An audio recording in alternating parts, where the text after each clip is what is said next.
In the heart of ancient Macedonia, a boy was born destined to change the course of history.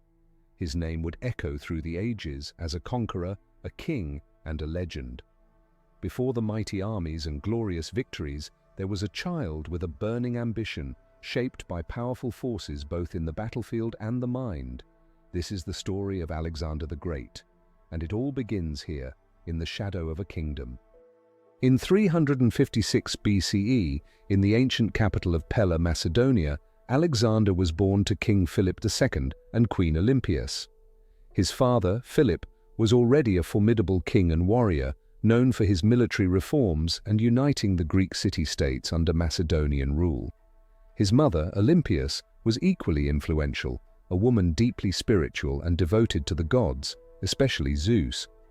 Legend says that Olympias dreamed of a thunderbolt striking her womb before Alexander's birth, a sign of his divine destiny. As a child, Alexander was raised in a world of power, intrigue, and ambition. From an early age, he was exposed to court politics and military life, but his education took a pivotal turn when he was assigned a teacher who would shape his mind, Aristotle. The great philosopher tutored Alexander from the age of 13, filling his mind with the wisdom of the Greeks. Under Aristotle, he studied philosophy, science, ethics, and politics.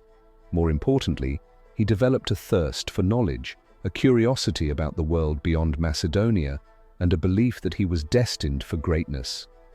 Aristotle also taught Alexander the art of war, embedding in him the strategic brilliance that would one day make him invincible. But it wasn't just philosophy or strategy. Aristotle ignited in him a passion for Homer's Iliad, where the great hero Achilles became Alexander's personal model of excellence, courage, and glory. But learning was not limited to the classroom. At the age of just 16, Alexander was thrust into leadership. When his father Philip left to campaign in the north, Alexander was placed in charge of Macedonia in his absence. And it didn't take long before rebellion tested his strength. A Thracian tribe saw Philip's departure as an opportunity to revolt, but young Alexander acted swiftly. Marching his forces, Alexander crushed the rebellion, demonstrating not just his courage, but his instinctive military genius. This victory solidified his place in the kingdom and marked the beginning of his meteoric rise as a leader.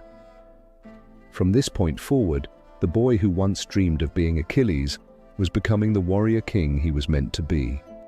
In the next chapter of his life, Alexander would take on the world stage, but these early moments of learning, trial, and triumph would become the foundation for his conquests.